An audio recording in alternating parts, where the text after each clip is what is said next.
Welcome to the woods. It's been a while, but I've been busy over the last week, 10 days. The weather's okay. After 3 days of pretty much torrential rain, we had a bit of sunshine today. So, whilst the weather's good, I'll take a seat, grab a coffee, and we can have a chat. Now I'm going to do a bit of a recap on this one.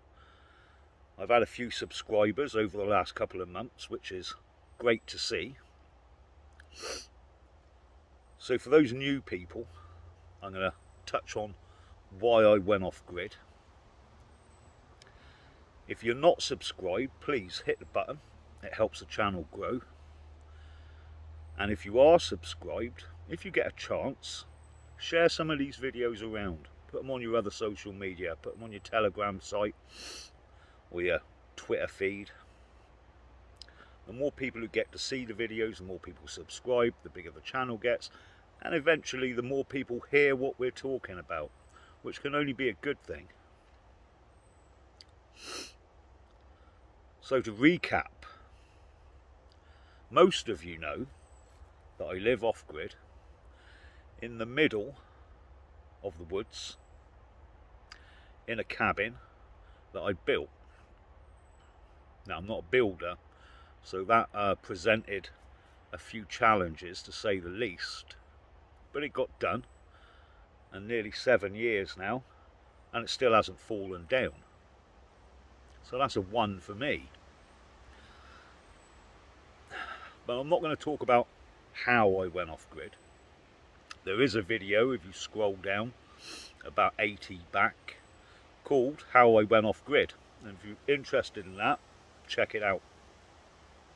Why I went off grid, and I guess everybody's reason and everybody's story would be different. But mine was because I'd spent nearly 20 years trying to address and change the problems I saw within the society I was living in, to no avail. And nor did I see any mainstream political parties address these problems. In fact, year on year, if anything, they seem to get worse. So I was left in a situation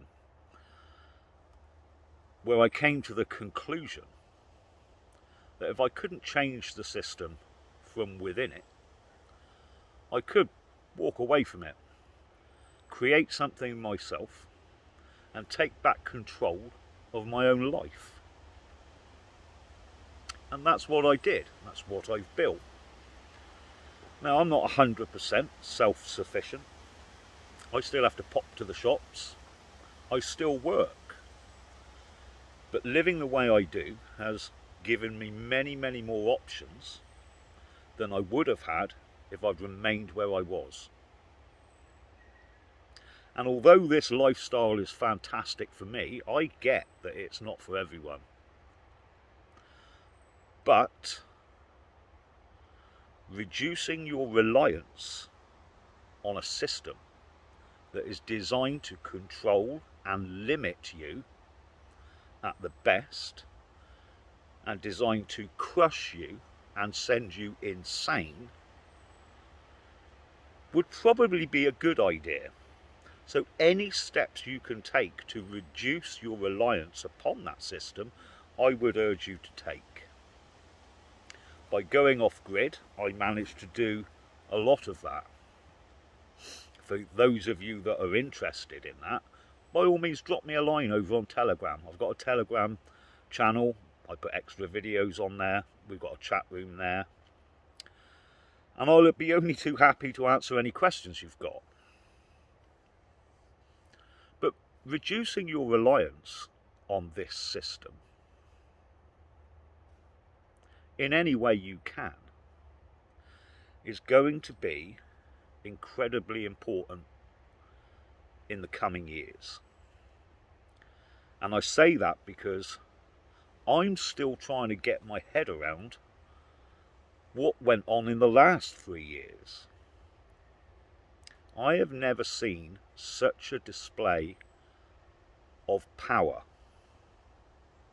by the system.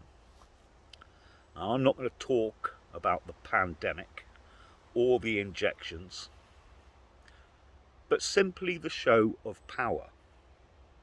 How the system globally managed to control whole populations, me included. I was denied the ability to provide for myself or my family when they made it illegal for me to operate my business. What they would have liked was for me to become more reliant on them. For me, that was very dangerous. Something most people were only too happy to take advantage of.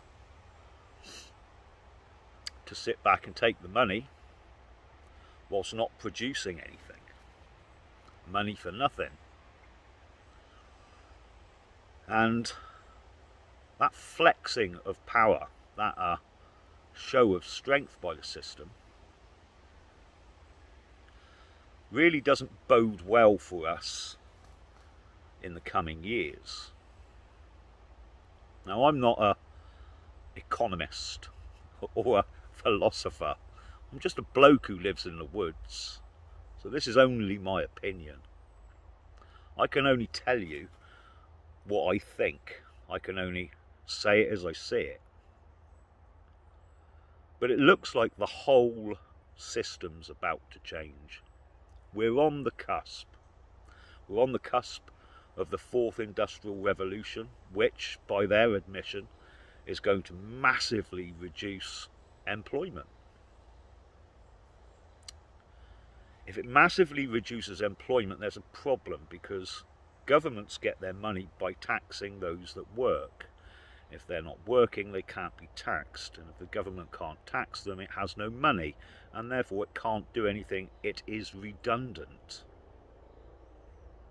So somehow they've got to get these people spending money they haven't got. So they talk about UBI, and it can't be the government that pays that UBI because the government hasn't got any money. Who has got the money is these very large corporations. So maybe they'll be funding the UBI, the Universal Basic Income. But when you take a step back, you'll see how very precarious that is. Because if it's these corporations who are using technology and automation to manufacture goods, and then they're paying people a UBI in order that they can give that money back to them for the goods that they've produced, it won't be too long before they wonder why on earth they need to do that. That money going round in a circle is a pointless exercise.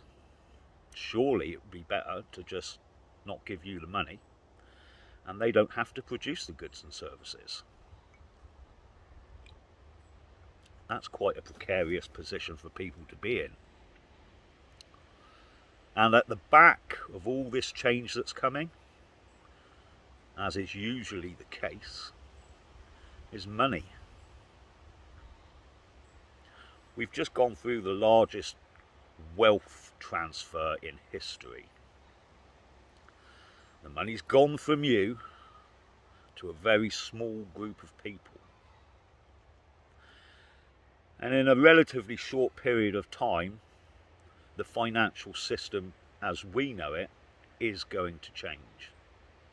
It's going to have to change for the reasons I've just told you. And if it changes, and how it changes, is not going to be for our benefit. It will be for the benefit of those that control the money. Since forever, Those that control the money control the populations. Those that control the money control governments. Governments control the population. Money has been used to control us forever. Most of your time will be spent on two things: the acquisition of money and the spending of money. And that system has been designed with just that in mind, that what you'd spend your time doing from the cradle to the grave is the acquisition of money and the spending of money, which is fantastic for those that control money, and not that great for us. So how is that system going to change? What are they going to do with these new digital currencies? Where do we think the power's going to be? It's not going to be with you and me. They're only going to give you UBI for a certain amount of time before they realise it's a pointless exercise.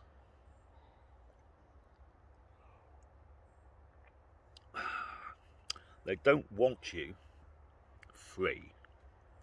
They don't want you thinking about these things. But you need to.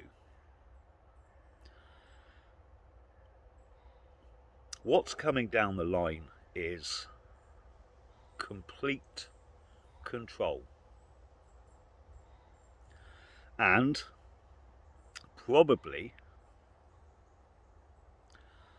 population reduction. They can't allow billions and billions of people to just exist and consume.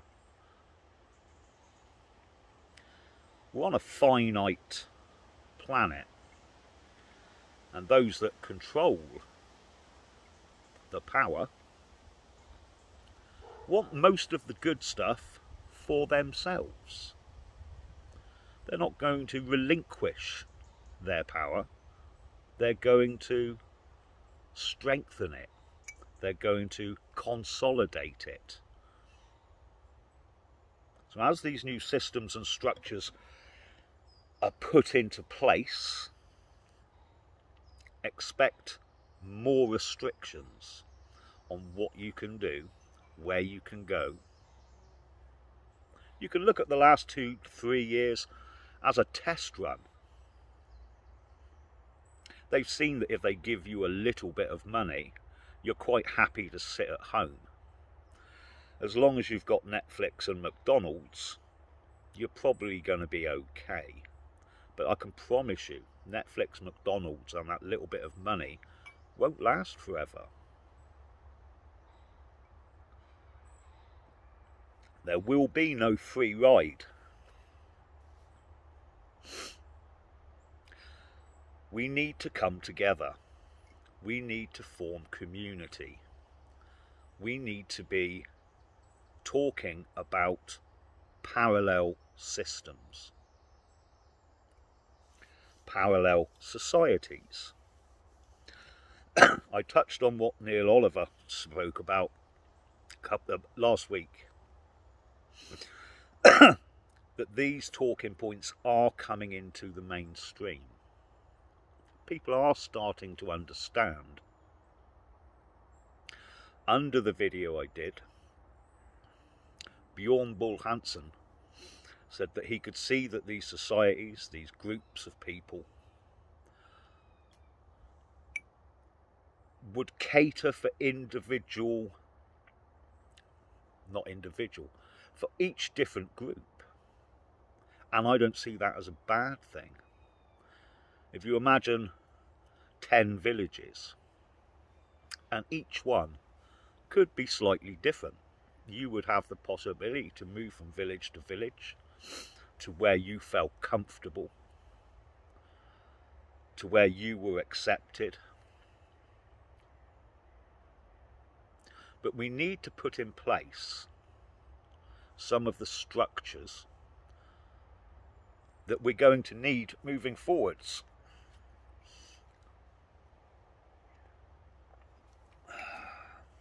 That's really what this channel was all about, was talking about if we were to, how could we?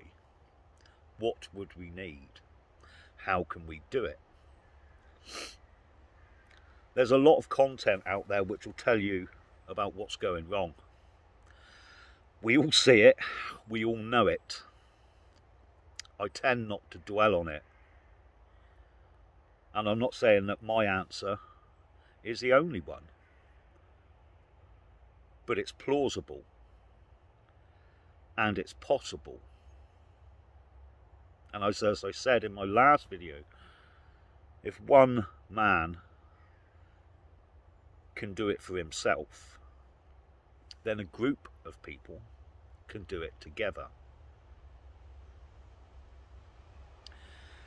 It's a way of taking control of your life.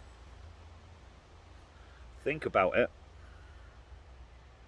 because in a minute, that ability to control your life is going to be taken away.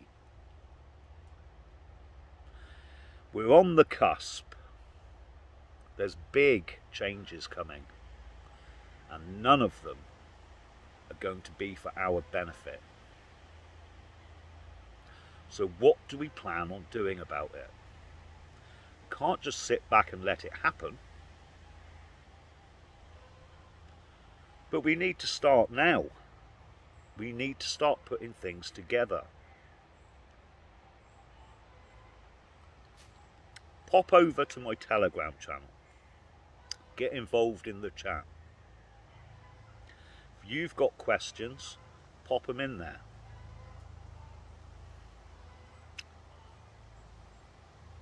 For people that are new here, I hope that wasn't a real black pill, because I honestly believe we get through this. We're bright enough, industrious enough, strong enough.